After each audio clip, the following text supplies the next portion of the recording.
ವೆಂಕಟೇಶಾಯ.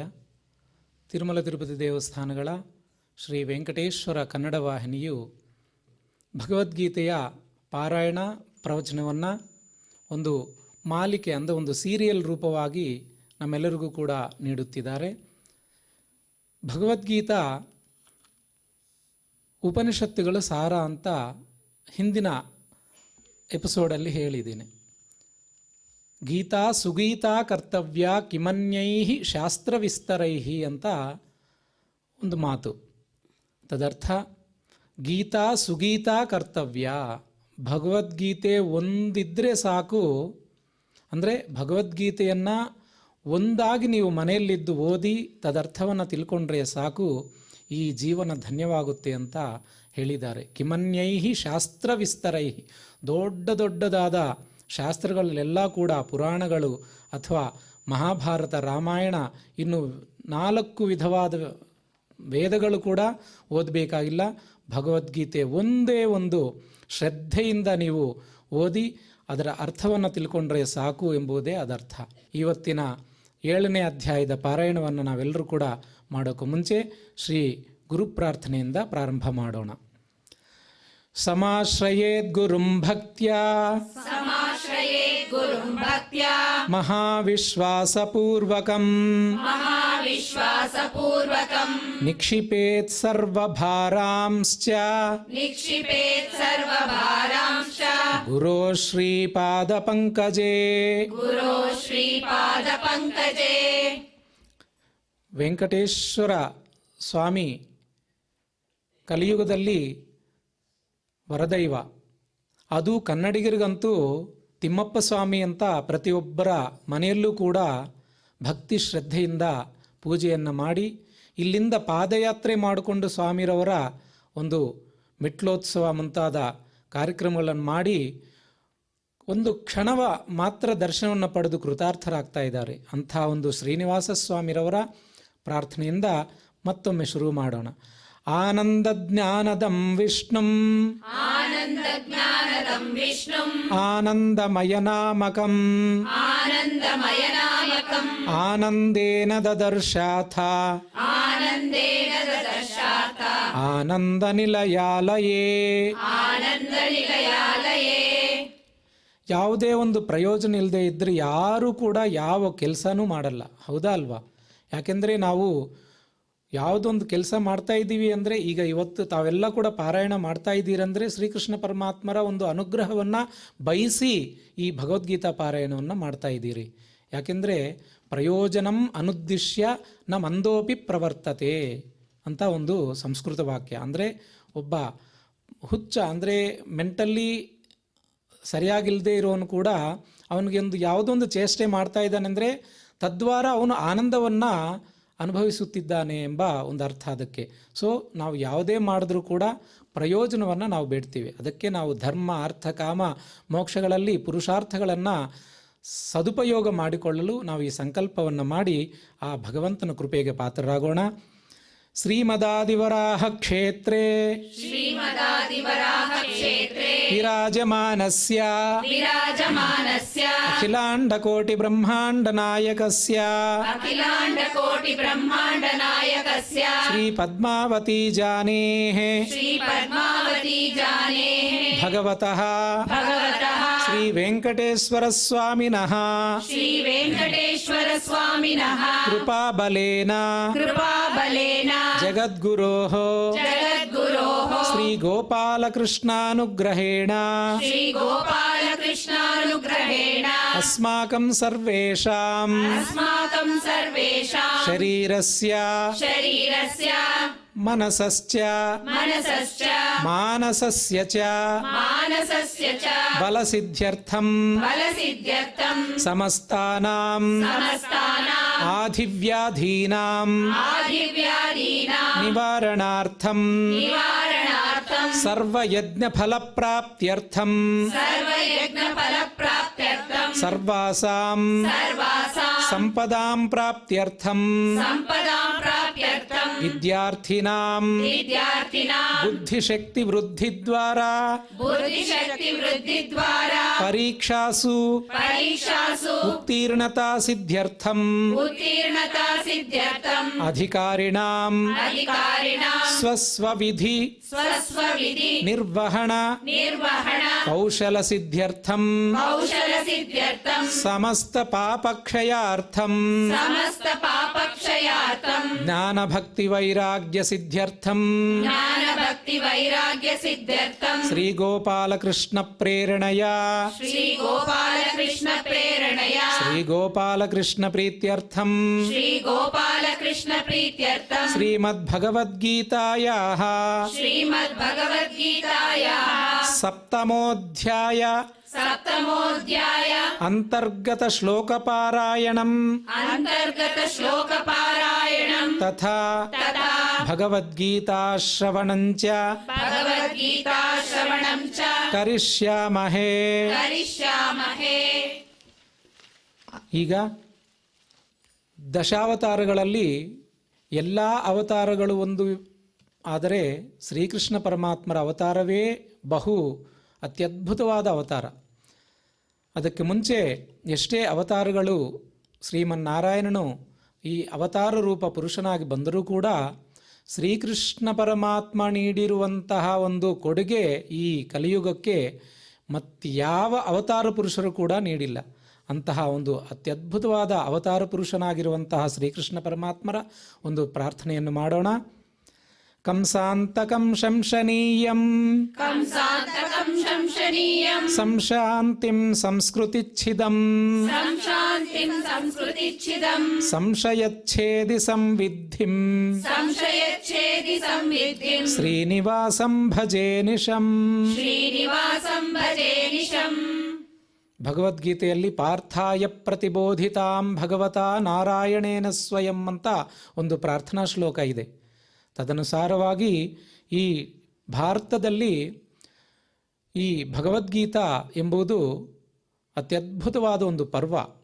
ಅಂಥ ಒಂದು ಭಗವದ್ಗೀತೆಯ ಧ್ಯಾನವನ್ನು, ಪ್ರಾರ್ಥನೆಯನ್ನು ನಾವು ಮಾಡಲೇಬೇಕಾಗುತ್ತೆ ಅಂತ ಹೇಳಿ ಈಗ ಭಗವದ್ಗೀತಾ ಪ್ರಾರ್ಥನೆಯನ್ನು ಮಾಡೋಣ. ಶಾಸ್ತ್ರೇಷು ಭಾರತಂ ಸಾರಂ ತತ್ರ ನಾಮ ಸಹಸ್ರಕಂ ವೈಷ್ಣವಂ ಕೃಷ್ಣ ಗೀತಾ ಚ ತತ್ ಜ್ಞಾನಾತ್ ಮುಚ್ಯತೇಂಜಸಾ. ವೇದವ್ಯಾಸ ಮುನಿಗಳ ಪ್ರಾರ್ಥನೆಯನ್ನು ಮಾಡೋಣ. ವೇದವ್ಯಾಸ ಗುಣಾವಾಸ ವಿದ್ಯಾಧೀಶ ಸತಾಂ ವಶ ಮಾಂ ನಿರಾಶಂ ಗತ ಕ್ಲೇಶಂ ಕುರ್ವನಾಶಂ ಹರೇ ನಿಶಂ. ನಂತರ ಒಂದೊಂದು ಶ್ಲೋಕದಲ್ಲಿ ಒಂದೊಂದು ಗೂಢಾರ್ಥವನ್ನು ಹೇಳಿ ನಮ್ಮೆಲ್ಲರೂ ಕೂಡ ಉಪದೇಶ ಮಾಡಿದ್ದಾರೆ. ಅದನ್ನು ನಮ್ಮ ಆಚಾರ್ಯರು ಸುಲಭವಾಗಿ ಸರಳವಾಗಿ ಪಂಡಿತರಿಗೂ ಪಾಮರರಿಗೂ ಇಬ್ಬರಿಗೂ ಕೂಡ ಅರ್ಥ ಆಗೋ ತರಹ ಒಂದು ಪ್ರವಚನೆಯನ್ನು ಈಗ ಮಾಡಲಿದ್ದಾರೆ. ಅವರಿಗೆ ನಾವೆಲ್ಲರೂ ಕೂಡ ಸ್ವಾಗತವನ್ನು ನೀಡೋಣ.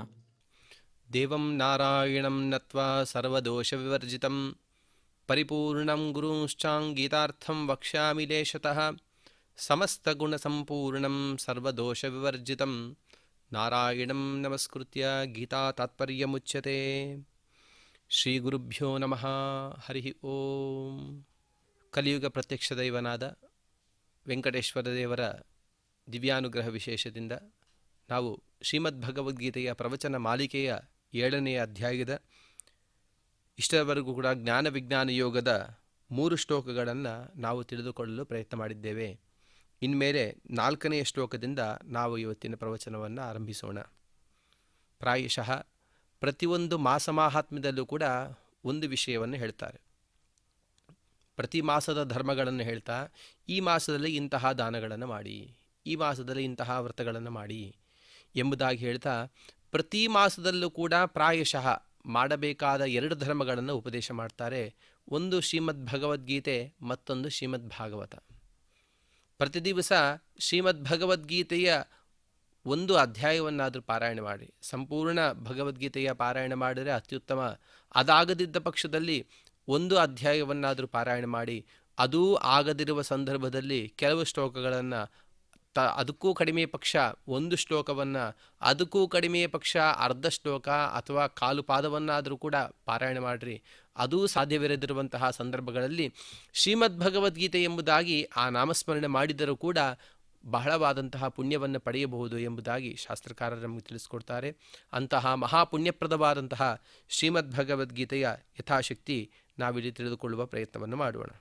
4ನೇ ಶ್ಲೋಕದಲ್ಲಿ ಪರಮಾತ್ಮ ಕೆಲವು ವಿಷಯಗಳನ್ನು ಹೇಳಲು ಉದ್ಯುಕ್ತನಾಗಿದ್ದಾನೆ. ಮೊದಲನೇದಾಗಿ 1ನೇ ಶ್ಲೋಕದಲ್ಲಿ ಹೇಳಿದ ಪರಮಾತ್ಮ, ನಾನು ನಿನಗೆ ಯೋಗವನ್ನು ತಿಳಿಸ್ತೇನೆ ಎಂಬುದಾಗಿ. ಆಮೇಲೆ 2ನೇ ಶ್ಲೋಕದಲ್ಲಿ ಹೇಳಿದ ಜ್ಞಾನ ವಿಜ್ಞಾನಗಳನ್ನು ತಿಳಿಸ್ತೇನೆ ಎಂಬುದಾಗಿ ತಾನು ಉಪೋದ್ಘಾತ ಮಾಡಿದ್ದ. ಈ ಜ್ಞಾನ ವಿಜ್ಞಾನಗಳಲ್ಲಿ ಮೊದಲನೇದಾದಂತಹ ಜ್ಞಾನವನ್ನು ಈ ಶ್ಲೋಕದಿಂದ ಪರಮಾತ್ಮ ಆರಂಭಿಸ್ತಾ ಇದ್ದಾನೆ. ಪರಮಾತ್ಮ ಹೇಳ್ತಾ, ಶ್ರೀ ಭಗವಾನ್ ಉವಾಚ ಭೂಮಿರಾಪೋ ನಲೋ ವಾಯು ಖಂ ಮನೋ ಬುದ್ಧಿರೇವಚ ಅಹಂಕಾರ ಇತಿ ಎಮ್ಮೆ ಭಿನ್ನ ಪ್ರಕೃತಿರಷ್ಟದ. ಹೇ ಅರ್ಜುನ, ನನ್ನಿಂದ ಕೆಲವು ಸೃಷ್ಟಿಯಾಗಿದೆ, ಕೆಲವಲ್ಲ, ಎಲ್ಲವೂ ಕೂಡ ನನ್ನ ಸೃಷ್ಟಿಗೆ. ಕೆಲವು ಅಪೌರುಷೇಯವಾದಂತಹ ವೇದಗಳು ಇತ್ಯಾದಿಗಳನ್ನು ಬಿಟ್ಟರೆ ಪ್ರಾಯಶಃ ಎಲ್ಲ ವಸ್ತುಗಳು ಕೂಡ ನನ್ನಿಂದ ಸೃಷ್ಟವಾದದ್ದೇ. ಅವುಗಳಲ್ಲಿ ಭೂಮಿಯಾದಿ ಪಂಚಮಹಾಭೂತಗಳು, ಭೂಮಿ, ಆಕಾಶ, ಅಗ್ನಿ, ನೀರು ಹಾಗೂ ವಾಯು, ಈ 5 ಪಂಚಮಹಾಭೂತಗಳನ್ನು ನಾನು ಸೃಷ್ಟಿ ಮಾಡಿದ್ದೇನೆ. ಮನಸ್ತತ್ವ ಹಾಗೂ ಬುದ್ಧಿತತ್ವ ಹಾಗೂ ಅಹಂಕಾರ ತತ್ವ. ಇಲ್ಲಿ ಪರಮಾತ್ಮ ಬುದ್ಧಿರೇವಚ ಎಂಬುದಾಗಿ ಚಶಬ್ದವನ್ನು ಪ್ರಯೋಗ ಮಾಡಿದ. ತದ್ವಾರ ನಾವು ಏನು ತಿಳಿದುಕೊಳ್ಳಬೇಕು ಅಂದರೆ, ಅಹಂಕಾರ ತತ್ವಕ್ಕೆ ಕಾರಣೀಭೂತವಾದಂತಹ ಮಹತ್ತತ್ವವನ್ನು ತೆಗೆದುಕೊಳ್ಳಬೇಕು. ಯಾಕೆಂದರೆ ಪರಮಾತ್ಮ ಮೊದಲನೇದಾಗಿ ತಾನು ತನ್ನ ಹತ್ತಿರ ಇರುವಂತಹ ಪ್ರಕೃತಿಯನ್ನು ಕ್ಷೋಭೆಗೊಳಿಸಿ ಅದರಿಂದ ಸತ್ವಗುಣವನ್ನು, ಅದರಿಂದ ರಜೋಗುಣವನ್ನು, ಅದರಿಂದ ತಮೋಗುಣವನ್ನು, ಈ ಮೇಲಿನ ಗುಣಗಳ ಕೆಲವು ಭಾಗಗಳಿಂದ ಮಹತ್ತತ್ವವನ್ನು ಮೊದಲನೇದಾಗಿ ಸೃಷ್ಟಿ ಮಾಡಿದ. ಜೀವರ ಉಪಯೋಗಕ್ಕೆ ಬರುವಂತಹ ಅತ್ಯಂತ ಮಹತ್ವದ ಒಂದು ಪದಾರ್ಥವಾಗಿದೆ ಈ ಮಹತ್ತತ್ವ. ಹೀಗಾಗಿ ಮಹತ್ತತ್ವವನ್ನು ಹೇಳದೇನೆ ಯಾವ ಸೃಷ್ಟಿಯೂ ಕೂಡ ಪೂರ್ಣವಾಗಲಾರದು. ಹೀಗಾಗಿ ಚಶಬ್ದದಿಂದ ಅಹಂಕಾರ ತತ್ವ ಎನ್ನುವ ಕಾರ್ಯಕ್ಕೆ ಕಾರಣೀಭೂತವಾದಂತಹ ಮಹತ್ತತ್ವವನ್ನು ನಾವಿಲ್ಲಿ ಅವಶ್ಯವಾಗಿ ತಿಳಿದುಕೊಳ್ಳಲೇಬೇಕು. ಕೊನೆಗೆ ಪರಮಾತ್ಮ ಹೇಳಿದ, ಇತೀಯಮ್ಮೆ ಭಿನ್ನ ಪ್ರಕೃತಿರಷ್ಟದ. ಈ ರೀತಿಯಾಗಿ 8 ವಿಧವಾದಂತಹ ಪ್ರಕೃತಿಗಳನ್ನು ನಾನು ಸೃಷ್ಟಿ ಮಾಡಿದೆ. ಪ್ರಕೃತಿ ಅಂದರೆ ನಾವಿಲ್ಲಿ ತತ್ವ ಎಂಬುದಾಗಿ ಕೂಡ ತಿಳಿದುಕೊಳ್ಳಬಹುದು.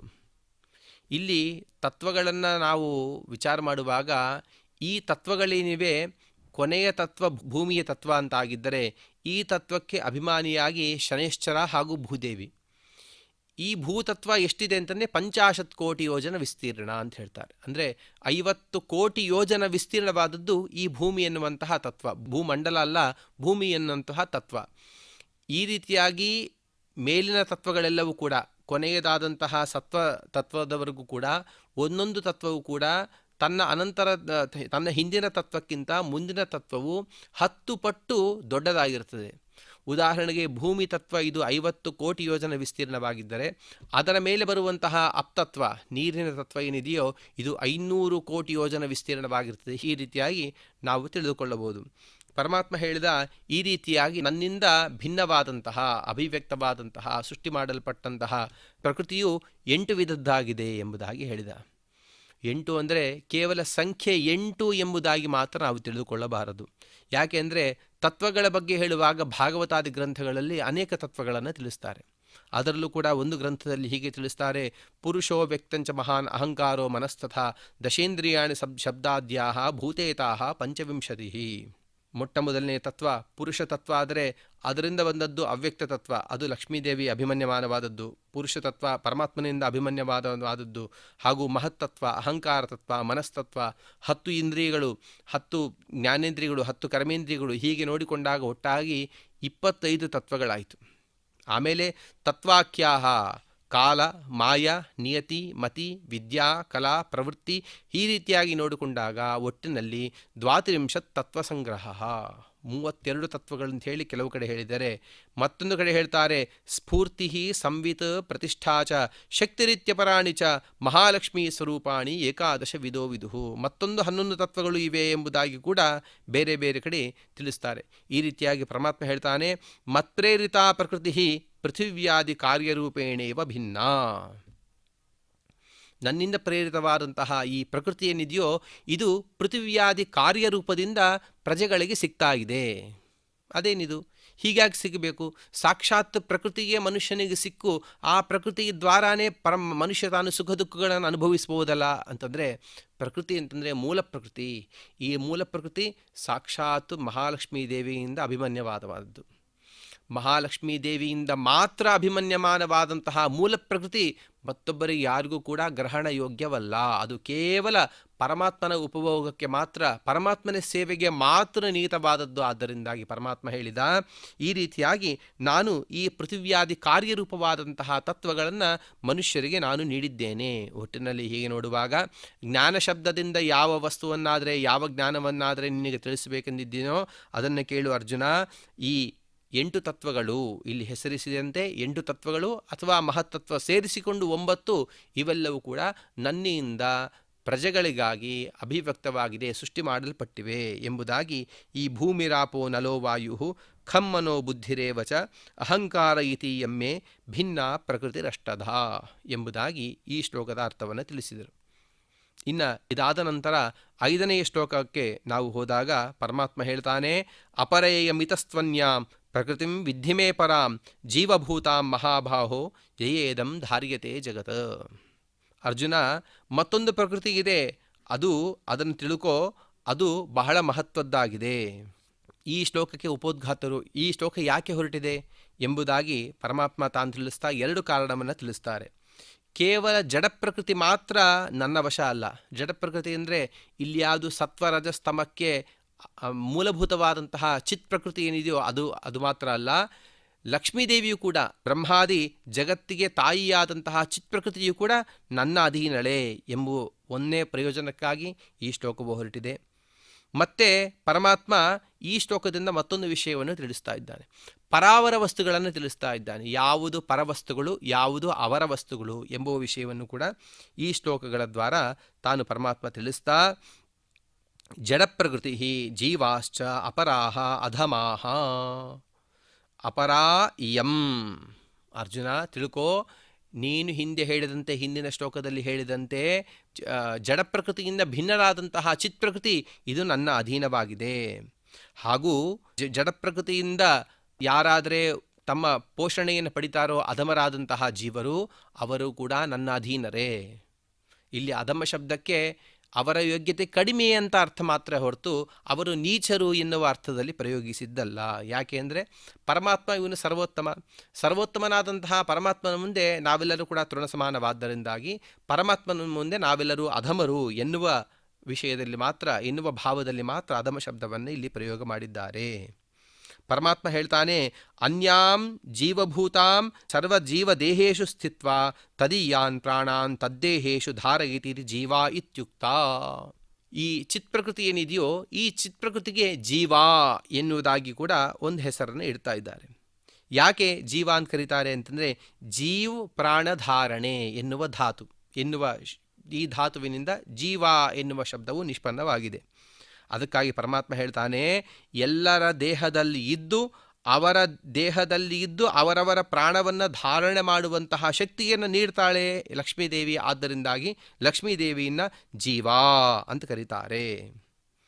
ಮತ್ತೆ ಈ ಲಕ್ಷ್ಮೀದೇವಿ ಯಾವಾಗೋ ಸ್ವಲ್ಪ ಹೊತ್ತು ಇದ್ಲು ಒಬ್ಬ ಜೀವನ ಜೊತೆಗೆ ಅಥವಾ ಎಲ್ಲರ ಜೀವರ ಜೊತೆಗೆ, ಈ ಜೀವರ ಜೊತೆಗೆ ಕೆಲ ಕಾಲ ಇರಲಿಲ್ಲ ಎನ್ನುವ ಪ್ರಸಕ್ತಿಯೇ ಇಲ್ಲ. ಸಾ ಭೂತ ಸರ್ವದಾ ವಿದ್ಯಮಾನ ಜೀವಭೂತ ತಾಂ. ಯಾವಾಗಲೂ ಕೂಡ ಆ ಜೀವರ ಜೊತೆಗೆ ಇದ್ದಾಳೆ. ಹೇಗಿದ್ದಾಳೆ ಅಂತಂದರೆ, ಭೂತ ಎಂಬುವ ಶಬ್ದದಿಂದ ಕೂಡ ಪರಮಾತ್ಮ ಈ ಚಿತ್ಪ್ರಕೃತಿಯನ್ನು ಕರೀತಾನೆ. ಭೂತ ಅಂತ ಯಾಕೆ ಕರೆದರು ಅಂತಂದರೆ, ಭೂಸತ್ತಾಯಂ ಎನ್ನುವಂತಹ ಧಾತುವಿನಿಂದ ಭೂತ ಎನ್ನುವ ಶಬ್ದವು ಉತ್ಪತ್ತಿಯಾಗಿದೆ. ಸತ್ತ ಅಂತಂದರೆ ಜೀವನ ಇರುವಿಕೆ. ಜೀವ ತಾನು ಇದ್ದಾನೆ ಅಂತಂದರೆ ಜೀವನಿಗೆ ಯಾವಾಗಿಂದಲೂ ಕೂಡ ಸತ್ತ ಎನ್ನುವುದಿದೆ. ಆ ಸತ್ತ ಬರಲಿಕ್ಕೆ ಪ್ರಧಾನ ಕಾರಣೀಭೂತನು ಪರಮಾತ್ಮನಾದರೆ ತದನಂತರ ಕಾರಣೀಭೂತಳು ಲಕ್ಷ್ಮೀದೇವಿ. ಆದ್ದರಿಂದಾಗಿ ಈ ಲಕ್ಷ್ಮೀದೇವಿಯನ್ನು ಕೂಡ ಭೂತ ಅಂತ ಕರೀತಾರೆ. ಈ ರೀತಿಯಾಗಿ ಹೇಳ್ತಾ, ಮೇ ಮದದೀನಾಂ ಪ್ರಕೃತಿಂ ಚಿತ್ ಪ್ರಕೃತಿಂ. ಅರ್ಜುನ, ಅಪರೇಯಮಿತಸ್ತ್ವನ್ಯ ಪ್ರಕೃತಿಂ ವಿದ್ಧಿ ಮೇ ಪರಾಂ. ಈ ಮತ್ತೊಂದು ಚಿತ್ ಪ್ರಕೃತಿ ಏನಿದೆಯೋ ಮೇ ಪರಾಂ ವಿದ್ಧಿ. ಮೇ ಪರಾಂ ಅಂದರೆ ಇವಳು ಶ್ರೇಷ್ಠಳೆ, ಆದರೆ ಮೇ ಅಂದರೆ ಮದಧೀನ, ನನ್ನ ಅಧೀನಳಾಗಿದ್ದಾಳೆ. ಈ ವಿಷಯವನ್ನು ನಾವು ಸುಸ್ಪಷ್ಟವಾಗಿ ತಿಳಿದುಕೊಳ್ಳಬೇಕು. ಯಾಕೆಂದರೆ ಪರಮಾತ್ಮ ಅನೇಕ ಅವತಾರಗಳಲ್ಲಿ ಈ ಪ್ರಕೃತಿಯ ಹಿಂದೆ ಓಡಾಡಿದ್ದು ಕಂಡಿದೆ. ಉದಾಹರಣೆಗೆ ರಾಮನಾದಾಗ ಸೀತೆಯ ಅಪಹಾರ ಯಾವಾಗಾದರೆ ಆಯಿತೋ ಪರಮಾತ್ಮ ಸೀತೆಗಾಗಿ ಹಂಬಲಿಸಿದಂತೆ ಕಾಣಿಸ್ತಾನೆ. ಹಾಗೆಯೇ ಭೃಗು ಋಷಿಗಳು ಬಂದು ಈ ಪರಮಾತ್ಮನ ವಕ್ಷಸ್ಥಲಕ್ಕೆ ಒದ್ದಾಗ ಭೃಗು ಋಷಿಗಳ ಆ ತಾಡದಿಂದ ತಪ್ತಳಾದಂತಹ ಲಕ್ಷ್ಮೀದೇವಿ ಪರಮಾತ್ಮನ ವಕ್ಷಸ್ಥಲವನ್ನು ಬಿಟ್ಟು ಕೆಳಗೆ ಬಂದಳು. ಕೆಳಗೆ ಬಂದಾಗ ಲಕ್ಷ್ಮೀ ಪರಮಾತ್ಮ ಬಹಳ ಸಂತಪ್ತನಾದ, ಬಹಳ ದುಃಖಗೊಂಡ ಎಂಬುದಾಗಿ ಪರಮಾತ್ಮ ಅಲ್ಲಿ ತೋರಿಸ್ತಾನೆ. ಮಾತ್ರ ಪರಮಾತ್ಮ ಇದ್ದದ್ದಲ್ಲ. ಯಾಕೆ? ಪರಮಾತ್ಮನಿಗೆ ನಗುರು ನಚಧರ್ಮೋಸ್ತಿ ರಾಮದೇವಸ್ಯ ಕುತ್ರಜಿತ ತಥಾಪಿ ಲೋಕಶಿಕ್ಷಾರ್ಥಂ ಸೀತಾಮಾಸೀತ್ ಸ್ಮರನ್ನಿವ. ಪರಮಾತ್ಮನಿಗೆ ಗುರು ಇಲ್ಲ, ಪರಮಾತ್ಮನಿಗೆ ಧರ್ಮ ಇಲ್ಲ. ಯಾಕೆಂದರೆ ಧರ್ಮವನ್ನು ನಿಯಮನ ಮಾಡಿದವನೇ ಅವನು. ಧರ್ಮವನ್ನು ಯಾವಾಗಲೂ ಕೂಡ ಬದಲಾಯಿಸುವ ಸಾಮರ್ಥ್ಯವುಳ್ಳಂತಹ ಏಕೈಕ ವ್ಯಕ್ತಿ ಪರಮಾತ್ಮ ಒಬ್ಬನೇ. ಆದರೂ ಪರಮಾತ್ಮ ತಥಾಪಿ ಆದರೂ ಕೂಡ ಲೋಕಶಿಕ್ಷಾರ್ಥಂ ಪ್ರಪಂಚ ಪ್ರಜೆಗಳೆಲ್ಲರೂ ಕೂಡ ತಮ್ಮ ಸತಿಗೆ, ತಮ್ಮ ಭಾಗಸ್ವಾಮಿಗೆ ಈ ವಿಧವಾದಂತಹ ತೊಂದರೆಗಳು, ಉಪದ್ರವಗಳು ಬಂದಾಗ ಈ ವಿಧವಾಗಿ ನೀವೆಲ್ಲರೂ ಕೂಡ ಹಂಬಲಿಸಬೇಕು, ದುಃಖಗೊಳ್ಳಬೇಕು ಎನ್ನುವುದನ್ನು ತೋರಿಸುವುದಕ್ಕಾಗಿ ಮಾತ್ರ ಪರಮಾತ್ಮ ಈ ವಿಧವಾಗಿ ತಾನು ವಿಡಂಬನೆ ಮಾಡಿದ ಎನ್ನುವ ವಿಷಯವನ್ನು ಸುಸ್ಪಷ್ಟವಾಗಿ ತಿಳಿದುಕೊಳ್ಳಬೇಕು. ಅದಕ್ಕಾಗಿ ಪರಮಾತ್ಮ ಹೇಳ್ತಾನೆ, ಮದಧೀನಾಂ, ಅವಳ ಅಧೀನ ನಾನಲ್ಲ, ಅವಳೇ ನನ್ನ ಅಧೀನ ಎಂಬುದಾಗಿ ಪರಮಾತ್ಮ ತಿಳಿಸ್ತಾನೆ. ಪರತ್ವೇ ಹೇತು ಮುಕ್ತಾ ಅಪಿ ಉಪಲಕ್ಷಂತೆ. ಇಲ್ಲಿ ಪರಮಾತ್ಮನಿಗೆ ಅಧೀನಳಾಗಿ ಲಕ್ಷ್ಮೀದೇವಿ ಮಾತ್ರ ಅಲ್ಲ, ಮುಕ್ತರು ಕೂಡ, ಅಂದರೆ ಮೋಕ್ಷಸ್ಥಾನದಲ್ಲಿ ಇದ್ದಂತಹ ಬೇರೆ ಜೀವರು ಕೂಡ ಪರಮಾತ್ಮನ ಅಧೀನರೇ. ಹೀಗೆ ಯಾಕೆ ಹೇಳಿದ ಪರಮಾತ್ಮ ಅಂತಂದರೆ, ಕೆಲವರು ಹೇಳ್ತಾರೆ ಯಾವಾಗಾದರೆ ನಾವು ಮೋಕ್ಷವನ್ನು ಪಡೆದಿದ್ದೀವಿಯೋ ಮೋಕ್ಷವನ್ನು ಪಡೆದ ಮೇಲೆ ದೇವರು ನಾವು ಒಂದೇ ಆಗಿಬಿಡ್ತೀವಿ ಅಂತ ಹೇಳ್ತಾರೆ. ಹಾಗಲ್ಲ. ಮುಕ್ತಿಯಲ್ಲೂ ಕೂಡ ಪರಮಾತ್ಮನಿಗೂ ಜೀವರಿಗೂ ಪರಸ್ಪರ ಭೇದವಿದೆ ಎನ್ನುವುದನ್ನು ತೋರಿಸುವುದಕ್ಕಾಗಿ ಪರಮಾತ್ಮ ಹೇಳಿದ, ಮುಕ್ತರನ್ನು ಕೂಡ ಇಲ್ಲಿ ಉಪಲಕ್ಷಂತೆ, ನನ್ನ ಅಧೀನರಾಗಿ ಮುಕ್ತರು ಕೂಡ ಇರ್ತಾರೆ. ಅವರು ಕೂಡ ಅಲ್ಲೂ ಕೂಡ ಮೋಕ್ಷಸ್ಥಾನದಲ್ಲೂ ಕೂಡ ನನ್ನ ಅಧೀನರೇ. ಅಕಸ್ಮಾತ್ತಾಗಿ ಪರಮಾತ್ಮನ ಅಭೇದವನ್ನು ನಾವು ಮುಕ್ತ ಜೀವರಲ್ಲಿ ತಿಳಿದರೆ ಲಕ್ಷ್ಮೀ ಭೋಗ್ಯತ್ವ ಎನ್ನುವಂತಹ ಮಹಾ ಅಪರಾಧ ನಮಗೆ ಒದಗಬೇಕಾಗ್ತದೆ. ಹೀಗಾಗಿ ಸರ್ವತಾ ಹಾಗೆ ತಿಳಿಯಬಾರದು, ಹೀಗೇನೆ ನಾವು ತಿಳಿಯಬೇಕು ಎಂಬುದಾಗಿ ಕೂಡ ಪರಮಾತ್ಮ ಹೇಳ್ತಾನೆ. ಹೀಗಾಗಿ ಮತ್ತೆ ಮುಕ್ತಾನಾಂ ಪರಾಭಾಸತ್ವಾತ್ ಯಯೇತ್ಯೇವುಕ್ತಂ. ಸರ್ವೋತ್ತಮಳು ಪರಮಾತ್ಮನಂತರ ಸರ್ವೋತ್ತಮಳು ಲಕ್ಷ್ಮೀದೇವಿಯಾಗಿ ನಾವು ತಿಳಿದಿದ್ದೇವೆ. ಹಾಗೆಯೇ ಮುಕ್ತರು ಕೂಡ ಪರಾಭಾಸರು ಎಂಬುದಾಗಿ ಹೇಳ್ತಾರೆ. ಹೇಗೆ ಮುಕ್ತರು ಪರಾಭಾಸರು ಅಂತಂದರೆ, ಲಕ್ಷ್ಮೀದೇವಿ ಯಾವ ರೀತಿಯಾಗಿ ಜಗತ್ತಿನ ಸೃಷ್ಟಿಯಾದಿಗಳನ್ನು ಮಾಡುವ ಸಾಮರ್ಥ್ಯವುಳ್ಳವಳಾಗಿದ್ದಾಳೋ ಹಾಗೇನೆ ಹೇಳ್ತಾರೆ, ಜಗತ್ ಸಾಮರ್ಥ್ಯಮಪ್ಯುತೆ ಯಥಾಸಂಕಲ್ಪ ಭೋಗಾಶ್ಚ ಚಿದಾನಂದ ಶರೀರಿಣಃ ಜಗತ್ ಸೃಷ್ಟಿಯಾದಿ ವಿಷಯೇ ಮಹಾಸಾಮರ್ಥ್ಯಮಪ್ಯುತೆ. ಮೋಕ್ಷವನ್ನು ಪಡೆದಂತಹ ಜೀವನ ಯೋಗ್ಯತೆ ಎಷ್ಟಿರ್ತದೆ ಅಂತಂದರೆ, ಯಥಾಸಂಕಲ್ಪ ಭೋಗಾಶ್ಚ, ತಾನು ಏನು ಭೋಗವನ್ನು ಸಂಕಲ್ಪ ಮಾಡ್ತಾನೋ ಆ ಭೋಗ ಅವಾಗಿಂದವಗೆ ಅವನಿಗೆ ಒದಗಿ ಬರುತ್ತದೆ. ಚಿದಾನಂದ ಶರೀರಿಣಃ, ನಮ್ಮಂತೆ ಪಾಂಚಭೌತಿಕವಾದಂತಹ ಶರೀರ ಇಲ್ಲ, ಅವರ ಶರೀರವೆಲ್ಲವೂ ಕೂಡ ಜ್ಞಾನಾನಂದಾತ್ಮಕವಾದಂತಹ ಶರೀರವಾಗಿರ್ತದೆ.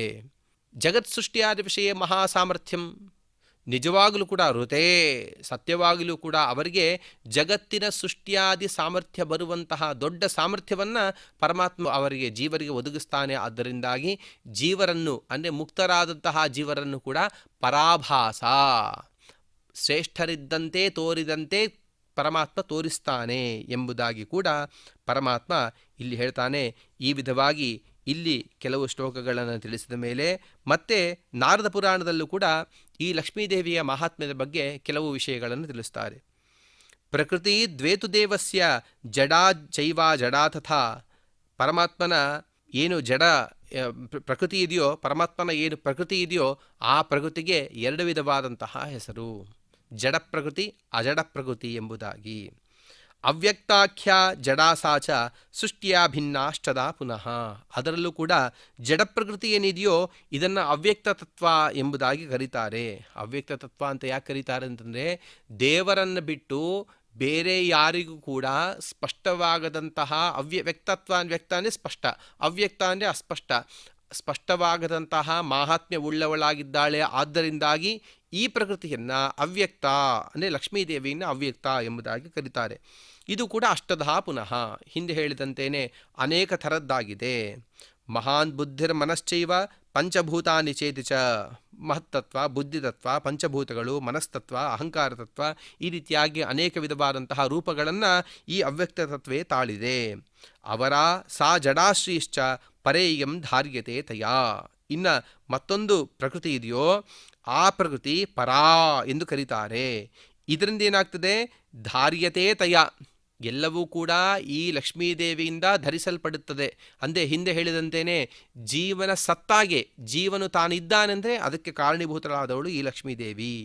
ಈ ಲಕ್ಷ್ಮೀದೇವಿ ರೂಪ ಎಂಥದ್ದು ಅಂತಂದರೆ ಚಿದ್ರೂಪ ಸಾತ್ವನಂತಾಚ ಅನಾದಿ ನಿಧನಾಪರ ಯತ್ಸಮಂ ತು ಪ್ರಿಯಂ ಕಿಂಚಿತ್ ನಾಸ್ತಿ ವಿಷ್ಣೋರ್ ಮಹಾತ್ಮನಃ.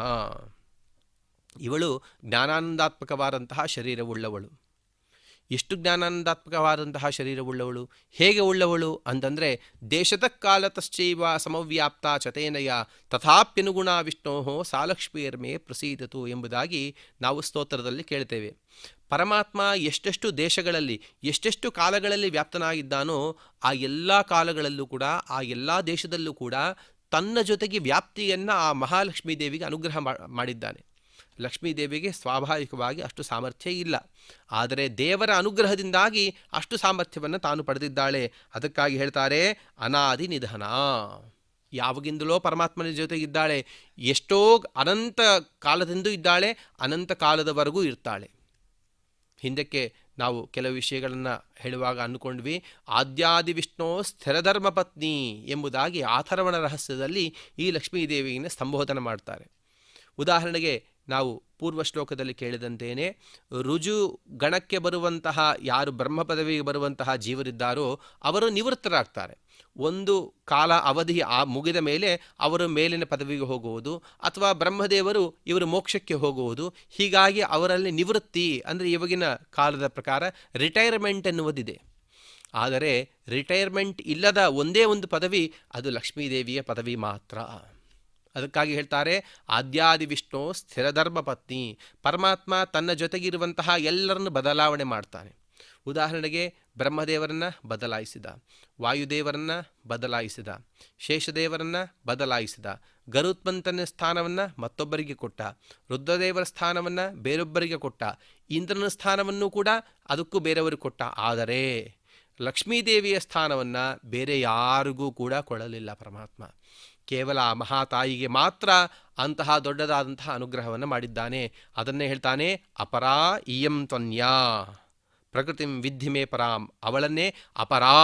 ಅಪರ ಅಂದರೆ ಇವಳಕ್ಕಿಂತ ಸರ್ವೋತ್ತಮ ಜೀವರು ಮತ್ತೊಬ್ಬರಿಲ್ಲ, ಅಂದರೆ ನನ್ನನ್ನು ಬಿಟ್ಟು ಅಂತ ಅರ್ಥ. ಅಂದರೆ ಪರಮಾತ್ಮನನ್ನು ಬಿಟ್ಟು ಪರಮಾತ್ಮನ ಅನಂತರ ಸರ್ವೋತ್ತಮಳಾದಂತಹ ಜೀವರು ಯಾರು ಅಂದರೆ ಅದು ಕೇವಲ ಲಕ್ಷ್ಮೀದೇವಿ ಮಾತ್ರ.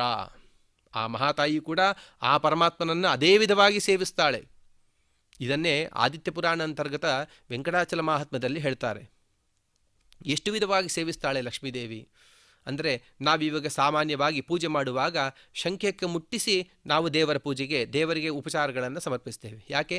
ಶಂಖಂ ಚಂದ್ರಾರ್ಕ ದೈವತ್ಯಂ ಮಧ್ಯೆ ವರ್ಣದೈವತಂ ಪೃಷ್ಠೇ ಪ್ರಜಾಪತಿಂ ವಿದ್ಯಾತ್ ಅಗ್ರೇ ಗಂಗಾ ಸರಸ್ವತಿ ತ್ರೈಲೋಕ್ಯಾಂ ಯಾನಿ ತೀರ್ಥಾನಿ ವಾಸುದೇವಸ್ಯ ಚಾಗ್ನೇಯ ಶಂಖೇ ತಿಷ್ಠಂತ ವಿಪ್ರೇಂದ್ರ ತಸ್ಮಾತ್ ಶಂಖಂ ಪ್ರಪೂಜೆಗೆ. ಪರಮಾತ್ಮನ ಆಜ್ಞೆ, ನನಗೆ ಯಾವುದೇ ಉಪಚಾರಗಳನ್ನು ಸಮರ್ಪಿಸಿದರೂ ಕೂಡ ಶಂಖದ್ವಾರ ಬರಬೇಕು, ಅಂದರೆ ಮಾತ್ರ ನಾನು ಸ್ವೀಕರಿಸ್ತೇನೆ ಎಂಬುದಾಗಿ ಪರಮಾತ್ಮನ ವಚನವಾದ್ದರಿಂದಾಗಿ ನಾವು ಶಂಖಕ್ಕೆ ಮುಟ್ಟಿಸೇನೆ ಪ್ರತಿಯೊಂದು ಉಪಚಾರವನ್ನು ಕೂಡ ಕೊಡ್ತೇವೆ.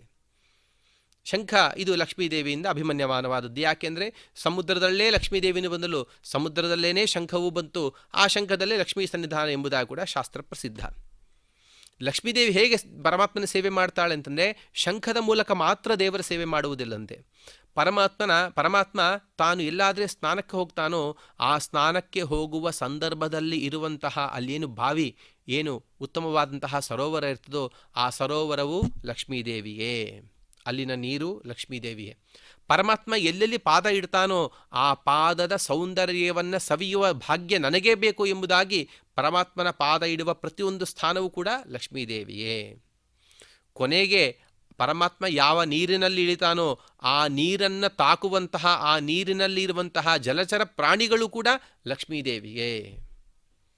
ಇದನ್ನೇ ದಾಸರಾಯರು ಹೇಳ್ತಾರೆ, ಪ್ರಳಯ ಕಾಲದಲ್ಲಿ ಆಲದೆಲೆಯ ಮೇಲೆ ಮಲಗಿದಾಗ ಹಲವು ಆಭರಣಗಳು ಜಲವು ತಾನೇ ಆಗಿ ಮರಳು ಮಾಡಿಕೊಂಡೆಯಲ್ಲೇ ಲಕ್ಷ್ಮೀದೇವಿಯೇ. ಲಕ್ಷ್ಮೀದೇವಿ, ಎಷ್ಟು ಪರಮಾತ್ಮನನ್ನು ನೀನು ನಿನ್ನ ವಶದಲ್ಲಿ ಇಟ್ಕೊಂಡಿದ್ದಿ. ಯಾಕೆಂದರೆ ಪ್ರಳಯ ಕಾಲದಲ್ಲಿ ಮತ್ತೊಬ್ಬ ಯಾವ ಜೀವನೂ ಇಲ್ಲ, ಅವಾಗಿದ್ದದ್ದು ನೀನೊಬ್ಬಳೇ. ನೀನೇನು ಮಾಡಿದಿ? ಕತ್ತಲಿನ ರೂಪದಲ್ಲಿ ದುರ್ಗಾ ರೂಪದಿಂದ ಸುತ್ತಲೂ ಪರಮಾತ್ಮನ ಸುತ್ತ ಆವರಿಸಿದಿ. ಪರಮಾತ್ಮ ಹಾಕಿಕೊಂಡ ಆಭರಣ ನೀನೇ, ಪರಮಾತ್ಮ ಉಟ್ಟ ವಸ್ತ್ರ ನೀನೇ. ಹೀಗೆ ಪರಮಾತ್ಮನ ಪ್ರತಿಯೊಂದು ಸೇವೆಗೆ ಮುಂದೆ ಇರುವಂತಹ ಏಕೈಕ ಜೀವಿ ಅದು ಲಕ್ಷ್ಮೀದೇವಿ. ಆ ಲಕ್ಷ್ಮೀದೇವಿ ಬಗ್ಗೆ ಹೇಳ್ತಾರೆ, ಯತ್ಸಮಂ ತು ಪ್ರಿಯಂ ಕಿಂಚಿತ್ ನಾಸ್ತಿ ವಿಷ್ಣೋರ್ ಮಹಾತ್ಮನಃ. ಲಕ್ಷ್ಮೀದೇವಿ ಪ್ರೀತ್ಯಾಸ್ಪದ ಸಮಾನರು ಮತ್ತೊಬ್ಬರು ಯಾರೂ ಕೂಡ ಜಗತ್ತಿನಲ್ಲಿಲ್ಲ. ಹೀಗಾಗಿಯೇ ನಾವು ಯಾವ ಉಪಚಾರವನ್ನು ಸಮರ್ಪಿಸಿದರೂ ಕೂಡ ಲಕ್ಷ್ಮೀ ದ್ವಾರಾನೇ ಸಮರ್ಪಿಸಬೇಕು. ಲಕ್ಷ್ಮೀದೇವಿನೇ ಅನೇಕ ರೂಪಗಳಿಂದಲೇ ತಾನು ಪರಮಾತ್ಮನ ಸೇವೆಯನ್ನು ಮಾಡ್ತಾಳೆ ಹೊರತು ನಾವು ಮಾಡುವ ಪೂಜೆಯಲ್ಲ ಎಂಬುದಾಗಿ ಪೂಜಾ ಕಾಲದಲ್ಲಿ ನಮ್ಮ ಭಾವನೆ ಇರಬೇಕು. ನಾರಾಯಣಸ್ಯ ಮಹಿಷಿ ಮಾತಾ ಸಾ ಬ್ರಹ್ಮಣೋಪಿಹಿ. ಯಾರಿವಳು ಲಕ್ಷ್ಮೀದೇವಿ ಯಾರು ಅಂತಂದರೆ ನಾರಾಯಣಸ್ಯ ಮಹಿಷಿ, ಪರಮಾತ್ಮನ ಪಟ್ಟ ಮಹಿಷಿ, ಪರಮಾತ್ಮನ ಹೆಂಡತಿ. ಹಾಗೂ ಮಾತಾಸ ಬ್ರಹ್ಮಣೋಪಿಹಿ, ಸಾಕ್ಷಾತ್ ಚತುರ್ಮುಖ ಬ್ರಹ್ಮದೇವರ ತಾಯಿಯೂ ಆಗಿದ್ದಾಳೆ. ತಾಭ್ಯಾಮಿದಂ ಜಗತ್ಸರ್ವಂ ಹರಿಸೃಜತಿ ಭೂತರಾಟ್. ಪರಮಾತ್ಮ ತಾನು ಸೃಷ್ಟಿಯನ್ನು ಸ್ವತಃ ಮಾಡುವ ಸಾಮರ್ಥ್ಯ ಇದೆ ಪರಮಾತ್ಮನಿಗೆ. ಆದರೂ ಕೂಡ ಈ ಪರಮಾತ್ಮ ಏನು ಮಾಡ್ತಾನೆ? ಮೊದಲಿಗೆ ಲಕ್ಷ್ಮೀದೇವಿಯನ್ನು ಪ್ರಚೋದನೆ ಮಾಡ್ತಾನೆ. ನೀನು ಪ್ರಕೃತಿಯಾಗಿ ನಿನ್ನಿಂದ ಅನೇಕ ಗುಣಗಳನ್ನು ಹುಟ್ಟಿಸು, ತದ್ವಾರ ಬ್ರಹ್ಮದೇವರನ್ನು ಹುಟ್ಟಿಸಿದ ಮೇಲೆ ಆ ಬ್ರಹ್ಮನಿಂದ ನೀನು ಸೃಷ್ಟಿಯನ್ನು ಮಾಡಿಸು. ಯಾಕೆ? ಪರಮಾತ್ಮನೇ ಸೃಷ್ಟಿ ಮಾಡುವುದಾಗಿತ್ತಲ್ಲ. ಹಾಗೆ ಮಾಡುವುದಿಲ್ಲ ಪರಮಾತ್ಮ. ಯಾಕೆಂದರೆ ಬ್ರಹ್ಮದೇವರಿಂದ ಸೇವೆ ಪಡಿಬೇಕು. ಆ ಸೇವೆ ದ್ವಾರ ಬ್ರಹ್ಮದೇವರ ಪುಣ್ಯ ಪರಿಪಾಕವಾಗಬೇಕು, ತದ್ವಾರ ಅವರಿಗೆ ಮೋಕ್ಷದಲ್ಲಿ ಆನಂದ ಸಿಗಬೇಕು. ಆದ್ದರಿಂದಾಗಿ ಪರಮಾತ್ಮ ಈ ರೀತಿಯಾಗಿ ಬ್ರಹ್ಮದೇವರ ದ್ವಾರ ಸೃಷ್ಟಿಯನ್ನು ಮಾಡಿಸ್ತಾನೆ ಹೊರತು ತಾನು ಸ್ವಯಂ ಅಂದರೆ ಅವರಲ್ಲೂ ಇದ್ದು ಪರಮಾತ್ಮನೇ ಮಾಡಿಸ್ತಾನೆ. ಆದರೂ ಕೂಡ ಮೇಲ್ನೋಟಕ್ಕೆ ಬ್ರಹ್ಮದೇವರಿಂದ ಮಾಡಿಸಿದಂತೆ ತಾನು ಪರಮಾತ್ಮ ಮಾಡ್ತಾನೆ. ಆದ್ದರಿಂದಾಗಿ ಅದಕ್ಕಾಗಿ ಭಗವಂತ ಹೇಳ್ತಾನೆ, ಅಪರೇಯ ಮಿತಸ್ತ್ವನ್ಯಾಂ ಪ್ರಕೃತಿಂ ವಿದ್ಧಿಮೇ ಪರಾಂ ಜೀವಭೂತಾಂ ಮಹಾಬಾಹೋ ಯಯೇದಂ ಧಾರ್ಯತೆ ಜಗತ. ಅರ್ಜುನ, ಮತ್ತೊಂದು ಇದೆ. ಯಾವ ರೀತಿಯಾಗಿ ಜಡ ಪ್ರಕೃತಿ ಇದೆಯೋ ಅದೇ ರೀತಿಯಾಗಿ ಚಿತ್ ಪ್ರಕೃತಿಯೂ ಇದೆ. ಈ ಪ್ರಕೃತಿಯನ್ನೇ ಜೀವಾ ಅಂತಲೂ ಕರೀತಾರೆ, ಭೂತಾ ಅಂತಲೂ ಕರೀತಾರೆ. ಎಷ್ಟರವರೆಗೆ ಜೀವನ ಎಷ್ಟೆಷ್ಟು ಕರ್ಮಗಳಿವೆಯೋ ಆ ಕರ್ಮಕ್ಕೆ ಉಪೋದ್ಬಲಕವಾಗಿ ಎಷ್ಟೆಷ್ಟು ಶರೀರಗಳನ್ನು ಪಡಿತಾನೆ ಜೀವ. ಉದಾಹರಣೆಗೆ ಈ ಲೋಕಗಳಲ್ಲಿರುವಾಗ ಪಾಂಚಭೌತಿಕವಾದಂತಹ ಶರೀರವನ್ನು ಜೀವ ಪಡಿತಾನೆ, ತದ್ವಾರ ಸುಖ ದುಃಖಗಳನ್ನು ತಾನು ಅನುಭವಿಸ್ತಾನೆ. ಮೇಲಿನ ಲೋಕಕ್ಕೆ ಹೋದಾಗ ಯಾತನಾ ಶರೀರವನ್ನು ಪಡಿತಾನೆ, ಅಲ್ಲಿ ಸುಖ ದುಃಖಗಳನ್ನು ಅನುಭವಿಸ್ತಾನೆ. ಇನ್ನು ಸ್ವರೂಪಭೂತವಾದಂಥ ಯಾವಾಗಾದರೆ ಲಿಂಗದೇಹ, ಜೀವನಿಗೆ ಅನಾದಿಯಾಗಿ ಅಂಟಿಕೊಂಡು ಬಂದಂತಹ ಏನು ಲಿಂಗದೇಹ ಇದೆಯೋ ಆ ಲಿಂಗದೇಹ ದ್ವಾರ ಕೂಡ ತಾನು ಜೀವ ಸುಖ ದುಃಖಗಳನ್ನು ಅನುಭವಿಸ್ತಾನೆ. ಕೊನೆಗೆ ಜೀವನು ತಾನು ಮುಕ್ತಿಯನ್ನು ಹೊಂದುವಾಗ, ಎಲ್ಲ ಜೀವರು ಅಲ್ಲ, ಕೆಲವರು ಜೀವರು ಮಾತ್ರ ಯಾವಾಗಾದರೆ ಮೋಕ್ಷವನ್ನು ಪಡಿತಾರೋ ಆ ಮೋಕ್ಷವನ್ನು ಪಡೆದಾದ ಮೇಲೆ ಅವರು ಸುಖ ದುಃಖಗಳನ್ನು ಯಾವುದರಿಂದ ಅನುಭವಿಸ್ತಾರೆ? ಸ್ವರೂಪಭೂತವಾದಂತಹ ಶರೀರದಿಂದ ಅನುಭವಿಸ್ತಾರೆ.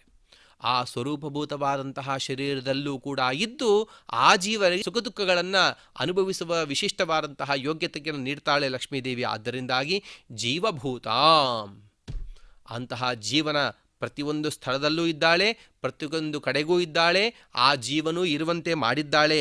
ಆದ್ದರಿಂದಾಗಿ ಯಯೇದಂ ಧಾರ್ಯತೆ ಜಗತ. ಅರ್ಜುನ, ಸರಿಯಾಗಿ ತಿಳಿ, ಈ ಲಕ್ಷ್ಮೀದೇವಿಯಿಂದಲೇ ಸಮಸ್ತ ಜಗತ್ತು ಕೂಡ ಧಾರಿತವಾಗಿದೆ. ಈ ಲಕ್ಷ್ಮೀದೇವಿಯೇ ಸಮಸ್ತ ಜಗತ್ತನ್ನು ತಾನು ಧರಿಸಿದ್ದಾಳೆ. ಈ ಜಗತ್ತಿಗೆ ಏನಾದರೂ ಸತ್ತಾ ಪ್ರತೀತಿ ಪ್ರವೃತ್ತಿಗಳು ಬರಬೇಕು ಅಂತಂದರೆ ಅದು ಲಕ್ಷ್ಮೀದೇವಿಯ ಅನುಗ್ರಹದಿಂದ ಮಾತ್ರವಾದ್ದರಿಂದಾಗಿ ಈ ಲಕ್ಷ್ಮೀದೇವಿಯ ಬಗ್ಗೆ ಸರಿಯಾಗಿ ತಿಳಿದುಕೋ. ಆದರೆ ಇದರಲ್ಲಿ ನಾವು ಅತ್ಯಂತ ಮಹತ್ವದ ವಿಷಯವನ್ನು ಸ್ಪಷ್ಟವಾಗಿ ತಿಳಿದಬೇಕು. ಪ್ರಕೃತಿಂ ವಿದ್ಧಿ ಮೇ ಪರಾಂ. ಈ ಪ್ರಕೃತಿಯು ನನ್ನ ಅಧೀನವಾಗಿದೆ. ಆ ಪ್ರಕೃತಿಯ ಅಧೀನ ನಾನಲ್ಲ, ಲಕ್ಷ್ಮೀದೇವಿಯ ಅಧೀನ ನಾನಲ್ಲ, ಆ ಲಕ್ಷ್ಮೀದೇವಿಯೇ ನನ್ನ ಅಧೀನಲಾಗಿದ್ದಾಳೆ ಎಂಬುವ ವಿಷಯವನ್ನು ಕೂಡ ಅಪರೇಯ ಮಿತಸ್ತ್ವನ್ಯಾಂ ಪ್ರಕೃತಿಂ ವಿದ್ಧಿ ಮೇ ಪರಾಂ ಜೀವಭೂತಾಂ ಮಹಾಬಾಹೋ ಯಯೇದಂ ಧಾರ್ಯತೆ ಜಗತ ಎನ್ನುವ ಶ್ಲೋಕದ್ವಾರ ಪರಮಾತ್ಮ ತಿಳಿಸಿಕೊಟ್ಟಿದ್ದಾನೆ.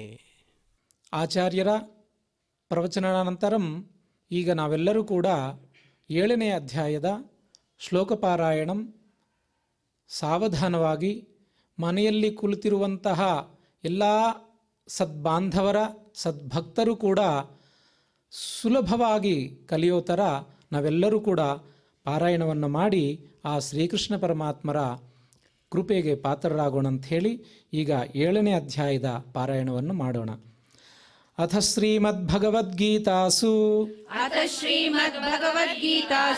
ಉಪನಿಷತ್ಸು ಬ್ರಹ್ಮವಿದ್ಯಾಯಾಂ ಯೋಗಶಾಸ್ತ್ರೇ ಶ್ರೀಕೃಷ್ಣಾರ್ಜುನ ಸಂವಾದೇ ಜ್ಞಾನವಿಜ್ಞಾನಯೋಗೋ ನಾಮ ಸಪ್ತಮೋಧ್ಯಾಯಃ. ಶ್ರೀಭಗವಾನುವಾಚ ಮಯ್ಯಾಸಕ್ತಮನಃ ಪಾರ್ಥ ಯೋಗಂ ಯುಂಜನ್ಮದಾಶ್ರಯಃ ಅಸಂಶಯಂ ಸಮಗ್ರಂ ಮಾಂ ಯಥಾ ಜ್ಞಾಸ್ಯಸಿ ತಚ್ಛೃಣು ಜ್ಞಾನಂ ತೇಹಂ ಸವಿಜ್ಞಾನಂ ಇದಂ ವಕ್ಷ್ಯಾಮ್ಯಶೇಷತಃ ಯಜ್ಞಾತ್ವಾ ನೇಹ ಭೂಯೋನ್ಯತ್ ಜ್ಞಾತವ್ಯಮವಶಿಷ್ಯತೆ ಮನುಷ್ಯಾಣಾಂ ಸಹಸ್ರೇಷು ಕಶ್ಚಿದ್ಯತತಿ ಸಿದ್ಧಯೇ ಯತತಾಮಪಿ ಸಿದ್ಧಾನಾಂ ಕಶ್ಚಿನ್ಮಾಂ ವೇತ್ತಿ ತತ್ವತಃ ಭೂಮಿರಾಪೋ ನಲೋ ವಾಯುಃ ಖಂ ಮನೋ ಬುದ್ಧಿರೇವ ಚ ಅಹಂಕಾರ ಇತೀಯಂ ಮೇ ಭಿನ್ನಾ ಪ್ರಕೃತಿರಷ್ಟಧಾ ಅಪರೇಯಮಿತಸ್ತ್ವನ್ಯಾಂ ಪ್ರಕೃತಿಂ ವಿದ್ಧಿ ಮೇ ಪರಾಂ ಜೀವಭೂತಾಂ ಮಹಾಬಾಹೋ ಯಯೇದಂ ಧಾರ್ಯತೆ ಜಗತ್ ಏತದ್ಯೋನೀನಿ ಭೂತಾನಿ ಸರ್ವಾಣೀತ್ಯುಪಧಾರಯ ಅಹಂ ಕೃತ್ಸ್ನಸ್ಯ ಜಗತಃ ಪ್ರಭವಃ ಪ್ರಳಯಸ್ತಥಾ ಮತ್ತಃ ಪರತರಂ ನಾನ್ಯತ್ ಕಿಂಚಿದಸ್ತಿ ಧನಂಜಯ ಮಯಿ ಸರ್ವಮಿದಂ ಪ್ರೋತಂ ಸೂತ್ರೇ ಮಣಿಗಣಾ ಇವ ರಸೋಹಮಪ್ಸು ಕೌಂತೇಯ ಪ್ರಭಾಸ್ಮಿ ಶಶಿ ಸೂರ್ಯಯೋಃ ಪ್ರಣವಃ ಸರ್ವವೇದೇಷು ಶಬ್ದಃ ಖೇ ಪೌರುಷಂ ಋಷು ಪುಣ್ಯೋ ಗಂಧಃ ಪೃಥಿವ್ಯಾಂ ಚ ತೇಜಶ್ಚಾಸ್ಮಿ ವಿಭಾವಸೌ ಜೀವನಂ ಸರ್ವಭೂತೇಷು ತಪಶ್ಚಾಸ್ಮಿ ತಪಸ್ವಿಷು ಬೀಜಂ ಮಾಂ ಸರ್ವಭೂತಾನಾಂ ವಿದ್ಧಿ ಪಾರ್ಥ ಸನಾತನಂ ಬುದ್ಧಿರ್ಬುದ್ಧಿಮತಾಮಸ್ಮಿ ತೇಜಸ್ತೇಜಸ್ವಿನಾಮಹಂ ಬಲಂ ಬಲವತಾಂ ಚಾಹಂ ಕಾಮರಾಗವಿವರ್ಜಿತಂ ಧರ್ಮಾ ವಿರುದ್ಧೋ ಭೂತೇಷು ಕಾಮೋಸ್ಮಿ ಭರತರ್ಷಭಾ ये चैव सात्विका भावाः ये चैव सात्विका भावा राजसास्तामसाश्च ये राजसास्तामसाश्च ये मत्त एवेति तान् विद्धि मत्त एवेति तान् विद्धि न त्वहं तेषु ते मयि न त्वहं तेषु ते मयि त्रिभिर्गुणमयैर्भावैः त्रिभिर्गुणमयैर्भावैः येभिः सर्वमिदं जगत् येभिः सर्वमिदं जगत् मोहितं नाभिजानाति मोहितं नाभिजानाति मामेभ्यः परमव्ययम् मामेभ्यः परमव्ययम् दैवी ह्येषा गुणमयी दैवी ह्येषा गुणमयी मम माया दुरत्यया मम माया दुरत्यया मामेव ये प्रपद्यन्ते मामेव ये प्रपद्यन्ते मायामेतां तरन्ति ते मायामेतां तरन्ति ते न मां दुष्कृतिनो मूढाः न मां दुष्कृतिनो मूढाः प्रपद्यन्ते नराधमाः प्रपद्यन्ते नराधमाः माययापहृतज्ञानाः माययापहृतज्ञानाः आसुरं भावमाश्रिताः आसुरं भावमाश्रिताः चतुर्विधा भजन्ते मां चतुर्विधा भजन्ते मां जनाः सुकृतिनोऽर्जुन जनाः सुकृतिनोऽर्जुन आर्तो जिज्ञासुरर्थार्थी आर्तो जिज्ञासुरर्थार्थी ज्ञानी च भरतर्षभा ज्ञानी च भरतर्षभा तेषां ज्ञानी नित्ययुक्तः तेषां ज्ञानी नित्ययुक्तः एकभक्तिर्विशिष्यते एकभक्तिर्विशिष्यते प्रियो हि ज्ञानिनोत्यर्थम् प्रियो हि ज्ञानिनोत्यर्थम् अहं स च मम प्रियः अहं स च मम प्रियः उदाराः सर्व एवैते उदारा सर्व एवैते ज्ञानी त्वात्मैव मे मतम् ज्ञानी त्वात्मैव मे मतम् आस्थितः स हि युक्तात्मा आस्थितः स हि युक्तात्मा मामेवानुत्तमां गतिम् मामेवानुत्तमां गतिम् बहूनां जन्मनामन्ते बहूनां जन्मनामन्ते ज्ञानवान् मां प्रपद्यते ज्ञानवान् मां प्रपद्यते वासुदेवः सर्वमिति वासुदेवः सर्वमिति समहात्मा सुदुर्लभः समहात्मा सुदुर्लभः कामैस्तैस्तैहृतज्ञानाः कामैस्तैस्तैर्हृतज्ञानाः प्रपद्यन्तेऽन्यदेवताः प्रपद्यन्ते न्यदेवताः तं तं नियममास्थाय तं तं नियममास्ताय प्रकृत्या नियता स्वया प्रकृत्या नियता स्वया यो यो यां यां तनुं भक्तः यो यो यां यां तनुं भक्तः श्रद्धयार्चितुमिच्छति श्रद्धया चितुमिच्छति तस्य तस्याचलां श्रद्धां तस्य तस्याचलां श्रद्धां तामेव विदधाम्यहम् तामेव विदधाम्यहम् सतया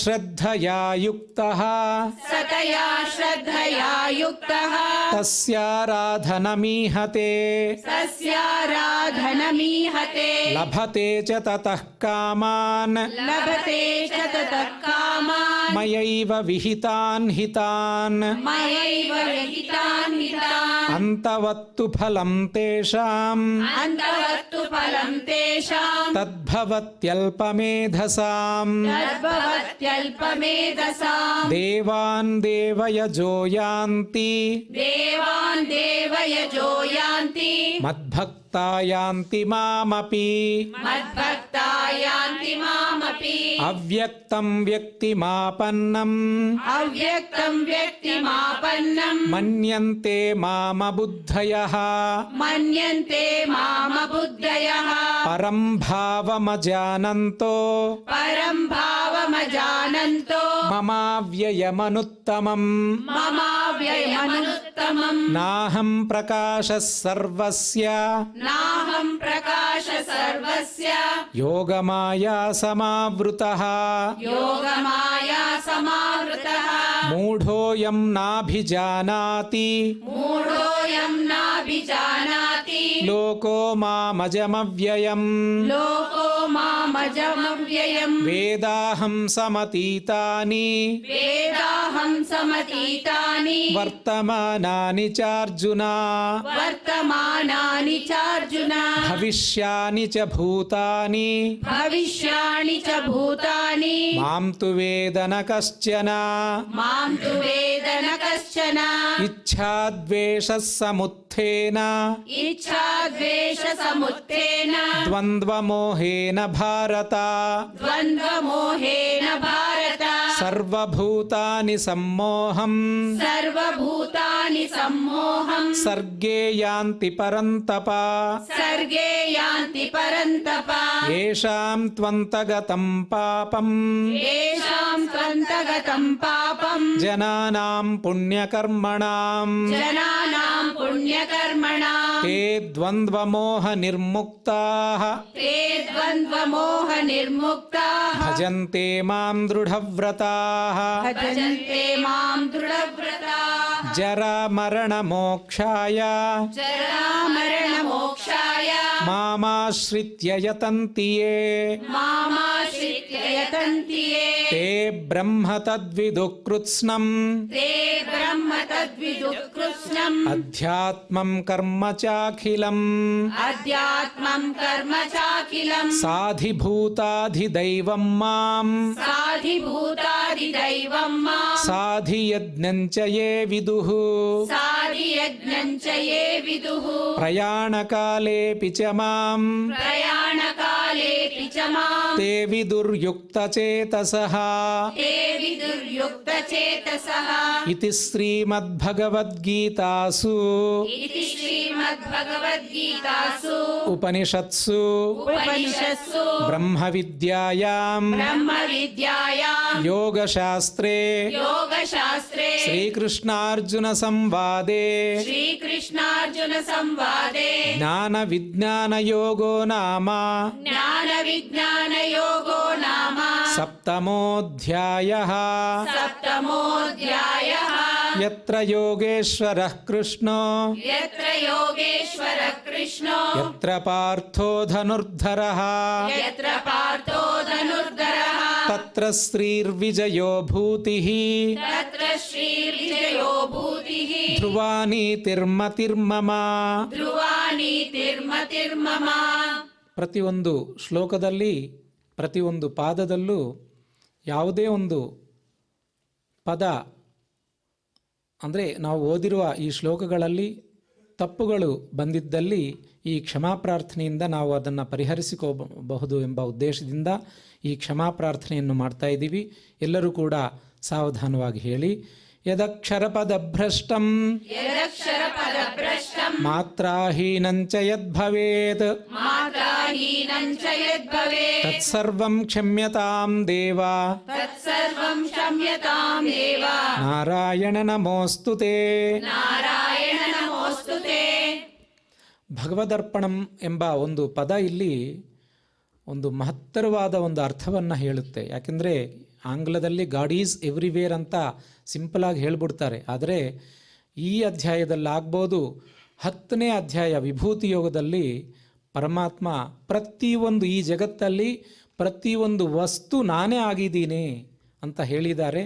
ಅಂಥ ಒಂದು ಪರಮಾತ್ಮ ನಿಮ್ಮೆಲ್ಲರ ಹೃತ್ಪುಂಡರೀಕದಲ್ಲಿ ಪ್ರತಿಯೊಂದು ವಸ್ತು, ಪ್ರತಿಯೊಂದು ಜಾಗ, ಪ್ರತಿಯೊಂದು ಯಾವುದು ಇಲ್ಲಿದ್ದಾನೆ ಅಲ್ಲಿಲ್ಲ ಎಂಬ ಒಂದು ಸಂಶಯವೇ ಇಲ್ಲದೆ ಪ್ರತಿಯೊಂದು ಕ್ಷೇತ್ರದಲ್ಲೂ, ಪ್ರತಿಯೊಂದು ಸ್ಥಳದಲ್ಲೂ, ಪ್ರತಿಯೊಂದು ಮನದಲ್ಲೂ, ಪ್ರತಿಯೊಂದು ಭಾವನೆಯಲ್ಲೂ ಕೂಡ ಆ ಶ್ರೀಕೃಷ್ಣ ಪರಮಾತ್ಮ ಇದ್ದಾರೆ ಎಂಬ ಒಂದು ಉದ್ದೇಶದಿಂದ ನಾವು ತ್ರಿಕರಣ ಶುದ್ಧ ಅಂದರೆ ಮನಸ ವಾಚ ಕರ್ಮಣ, ಮನಸ್ಸಿಂದ, ಮಾತಿಂದ, ಕೆಲಸಗಳಿಂದ ನಾವು ಸಮರ್ಪಣ ಬುದ್ಧಿ ಇರಬೇಕು. ಯಾಕೆಂದರೆ ದ್ರೌಪದಿ ಕೂಡ ವಸ್ತ್ರಾಪಹರಣ ಸಂದರ್ಭದಲ್ಲಿ ಆ ವಸ್ತ್ರವನ್ನು ಹಿಡ್ಕೊಂಡೇ ಕೃಷ್ಣನ್ನೇ ಬೇಡಿರುವುದರಿಂದ ಶ್ರೀಕೃಷ್ಣ ಪರಮಾತ್ಮ ಬಂದಿಲ್ಲ. ಯಾವಾಗ ಅದನ್ನು ಬಿಟ್ಟು ಅನ್ಯಥಾ ಶರಣಂ ನಾಸ್ತಿ ತ್ವಮೇವ ಶರಣಂ ಮಮ ಅಂತ ಹೇಳಿದ ಕೂಡಲೇ ಶ್ರೀಕೃಷ್ಣ ಪರಮಾತ್ಮ ಬಂದು ಕಾಪಾಡಿದ್ದಾರೆ ಎಂದು ಅಲ್ಲಿ ನಾವು ನೋಡ್ತೇವೆ. ಕಾಯೇನ ವಾಚಾ ಮನಸೈಂದ್ರಿಯೈರ್ವಾ ಬುದ್ಧ್ಯಾತ್ಮನಾ ವಾ ಪ್ರಕೃತೆ ಸ್ವಭಾವಾತ್ ಕರೋಮಿ ಯದ್ಯತ್ ಸಕಲಂ ಪರಸ್ಮೈ ನಾರಾಯಣಾಯೇತಿ ಸಮರ್ಪಯಾಮಿ ಸರ್ವೇ ಭವಂತು ಸುಖಿನಃ ಸರ್ವೇ ಸಂತು ನಿರಾಮಯಾಃ ಸರ್ವೇ ಭದ್ರಾಣಿ ಪಶ್ಯಂತು ಮಾ ಕಶ್ಚಿತ್ ದುಃಖ ಭಾಗ್ ಭವೇತ್. ಈ ವಿಧವಾದ ಲೋಕಕ್ಷೇಮಕ್ಕಾಗಿ ಪ್ರಾರ್ಥನೆ ಮಾಡಿರುವುದರಿಂದ ನಮಗೆ ನಮ್ಮಲ್ಲಿರುವಂತಹ ಒಂದು ಅಂದರೆ ಪ್ರಾರಬ್ಧ ಸಂಚಿತ ಪಾಪಗಳು ಯಾವಿವೆ ಎಲ್ಲವೂ ಕೂಡ ದೂರವಾಗಿ ನಮ್ಮಲ್ಲಿ ಒಂದು ಆ ಅಂತಃಕರಣ ಶುದ್ಧಿಯಾಗಿ ಇಂಥ ಒಂದು ಭಗವದ್ಗೀತೆ ಓದಬೇಕು ಎಂಬ ಬುದ್ಧಿ ಉಂಟಾಗುತ್ತಂತೆ. ಅದಕ್ಕಾಗಿ ನಾವೆಲ್ಲರೂ ಕೂಡ ಎಲ್ಲರೂ ಪ್ರಪಂಚದಲ್ಲಿ ನಾವೊಬ್ಬರೇ ಅಲ್ಲ, ಪ್ರತಿಯೊಬ್ಬರೂ ಕೂಡ ಕ್ಷೇಮವಾಗಿ ಸುಖವಾಗಿ ಆನಂದವಾಗಿ ಜೀವಿಸಲಿ ಎಂಬುದೇ ಇದರ ಅರ್ಥ. ಈಗ ಶ್ರೀ ವೆಂಕಟೇಶ್ವರ ಸ್ವಾಮಿ ಶ್ರೀನಿವಾಸನ ಒಂದು ಮಂಗಳಾಶಾಸನದಿಂದ ಇವತ್ತಿನ ಪಾರಾಯಣಕ್ಕೆ ಮಂಗಳವನ್ನು ಹಾಡೋಣ ಅಂತ ಹೇಳಿ ಎಲ್ಲರೂ ಕೂಡ ಸ್ವಾಮಿರವರಿಗೆ ಭಕ್ತಿ ಶ್ರದ್ಧೆಯಿಂದ ಮಂಗಳವನ್ನು ಹಾಡಿ. ಶ್ರಿಯಃ ಕಾಂತಾಯ ಕಲ್ಯಾಣ ನಿಧಯೇ ನಿಧಯೇರ್ಥಿನಾಂ ಶ್ರೀ ವೆಂಕಟ ನಿವಾಸಾಯ ಶ್ರೀನಿವಾಸಾಯ ಮಂಗಳಂ ಶ್ರೀ ವೆಂಕಟ ನಿವಾಸಾಯ ಶ್ರೀನಿವಾಸಾಯ ಮಂಗಳಂ ಶ್ರೀ ಶ್ರೀನಿವಾಸಾಯ ಮಂಗಳಂ ಶ್ರೀನಿವಾಸಾಯ ಮಂಗಳಂ.